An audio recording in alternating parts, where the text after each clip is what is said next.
বাবা কোপাচ্ছ? পানি নিয়েছো? হ্যাঁ পানি এনেছে না, কোপানো বন্ধ পানি করো। দাও, খেয়ে নি। বড্ড রোদ পড়েছে, পানিটা খেয়ে নি। বসে পানিটা কেন? আচ্ছা বসছি। বাহ, পানিটা খেয়ে নি। কোপাচ্ছ আর পুরো গাছ নেই পারে। বর্ষা থেকে পাট সব ঘুরে গেছে, যার কারণে ঘাস ঘুরে করেছি। করে এবার টমেটো চারা লাগাবো। এই একদিনের মধ্যে চারা লাগিয়ে দেবো টমেটো চারা। তো তুমি এই রোদ্দুরে কাজ করতে দিলে, রোদ তো খুব পড়েছে, রোদ গায়ে লাগতেছে তো। এই তো রোদ উঠেছে, কিন্তু রোদ এখন মালুম হচ্ছে বেশি, কিন্তু এরপরে সবজি উঠলে তখন আর মনে আনন্দ লাগবে, সবজি বিক্রি হবে, পয়সা হবে। কিন্তু আমাদের চাষ, আমাদের পেশা, এই চাষ করে আমাদের খেতে হবে।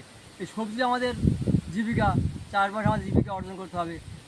এরপর তখন সবজিগুলো তখন কত আনন্দ লাগবে, বাজারে নিয়ে যাবো, বিক্রি হবে, পয়সা হবে, লাভ হবে, সংসার চলবে।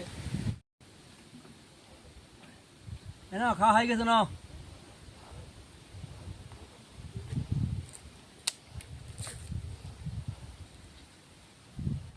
সবজি তো বাগানে এখন মোটেনি, এরপর সবজি লাগাবে সবাই জিজ্ঞেস করছিল।